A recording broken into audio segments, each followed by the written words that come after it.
Mengerikan, polisi yang mutilasi dua anaknya. Anggota Satuan Intelkam Polres Melawi, Kalimantan Barat Brigadir Petrus Bakus membunuh dan memutilasi dua anak kandungnya di rumah dinasnya. Jumat, tanggal 26 bulan 2 tahun 2016 dini hari. Banyak pertanyaan yang akan muncul, apa motif polisi itu melakukan pembantaian hingga memutilasi dua anaknya. Kapolri Jenderal Pol Badrodin Haiti pun mengatakan, berdasarkan laporan yang dia terima, Brigadir Petrus mengalami gangguan kejiwaan sejak kecil. Berikut 15 fakta mengerikan Brigadir Petrus mutilasi anak kandungnya. 1.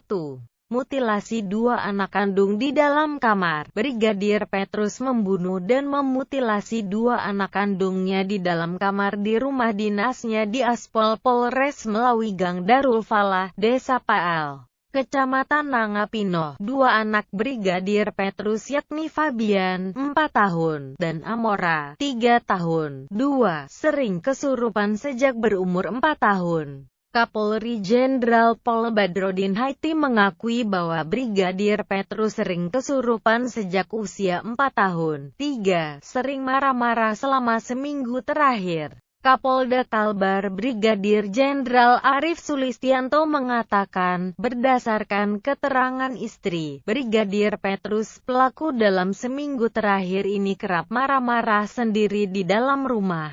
Di rumah seperti ada makhluk halus yang mendatangi dan bercerita dengan Petrus. 4. Dapat bisikan pada malam Jumat. Kapolda Kalbar Brigadir Jenderal Arif Sulistianto mengatakan, kondisi Petrus saat ini sehat, hanya saja selama pemeriksaan, dia selalu bicara ngawur. Polisi juga mendapat pengakuan soal alasan dia membunuh. Pelaku mendapat bisikan membunuh anaknya pada malam Jumat, seminggu sebelumnya. 5. Diduga sakit sejak kecil, tetapi lolos jadi polisi, berdasarkan informasi yang diterimanya. Kapolri Badrodin Haiti mengatakan bahwa Brigadir Petrus Bakus telah mengalami gangguan kejiwaan sejak kecil, tetapi anehnya, tak terdeteksi saat ia masuk sebagai anggota kepolisian. 6. Diduga mengidap skizofrenia. Kapolda Kalbar Brigadir Jenderal Arif Sulistianto menduga Brigadir Petrus mengidap skizofrenia,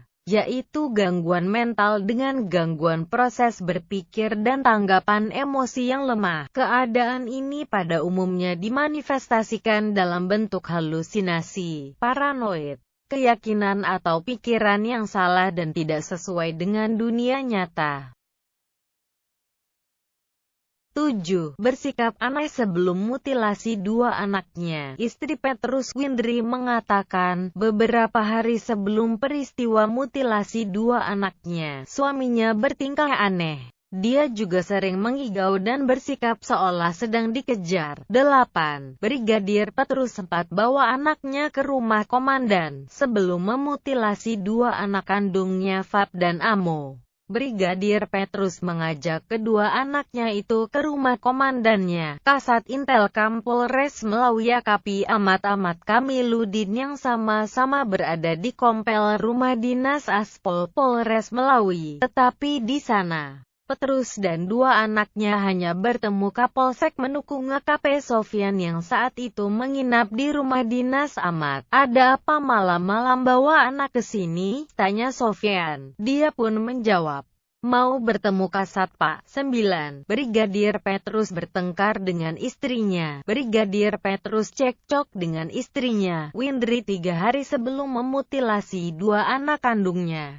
Diketahui ada permasalahan rumah tangga antara pelaku dan istrinya. Terakhir kali terdengar pelaku dan istrinya sedang bertengkar 3 hari yang lalu, ujar Kabid Humas Polda Kalbar AKBP Arianto. 10. Brigadir Petrus dan istri pisah kamar. Pada malam kejadian, Brigadir Petrus dan istrinya, Windri, tidak tidur sekamar alias pisah kamar. Brigadir Petrus tidur bersama kedua anak kandungnya, sedangkan sang istri tidur di kamar berbeda. Diduga, Brigadir Petrus dan istri pisah kamar karena masih terbawa emosi pasca cekcok soal rumah tangganya 3 hari sebelumnya. 11. Petrus bilang anaknya mengerti dan pasrah saat dimutilasi. Orang kali pertama tahu atas kejadian mutilasi itu adalah sang istri, Windri. Saat terbangun dari tidurnya, dia melihat sang suami berdiri dengan membawa parang depan anaknya. Kedua anaknya sudah tergeletak tak bernyawa. Mereka baik, mereka mengerti, mereka pasrah. "Maafkan Papa Dik," ujar Petrus kepada sang istri. 12 menyerahkan diri usai memandikan mayat kedua anak kandungnya. Setelah memutilasi anak kandungnya, Brigadir Petrus mengaku membersihkan potongan tubuh anaknya. Selanjutnya, Petrus menemui istrinya dan menyerahkan diri ke Brigadir Sukadi. "Sudah saya bersihkan, Bang. Saya menyerahkan diri," ujar Petrus kepada Brigadir Sukadi.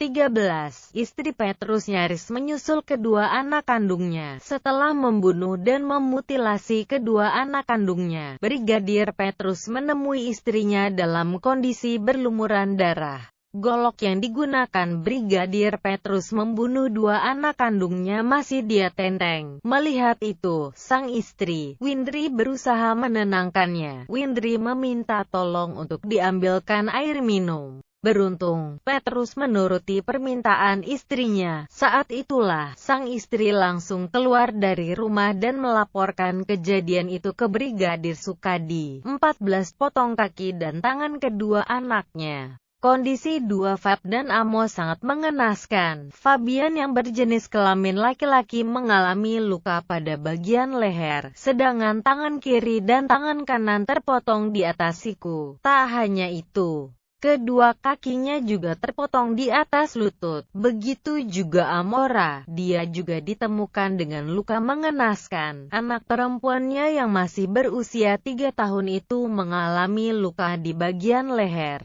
Kedua tangan dan kakinya juga terpotong. 15. Mutilasi anak untuk persembahan. Menurut Kapolri Jenderal Pol Badrodin Haiti berdasarkan laporan dari Kapolda Kalbar Brigjen Arif Sulistianto, tujuan Brigadir Petrus tega membantai dan memutilasi kedua anaknya adalah untuk persembahan. Tadi malam anaknya dimutilasi untuk persembahan, kata Badrodin. Sumber fajar.co.id.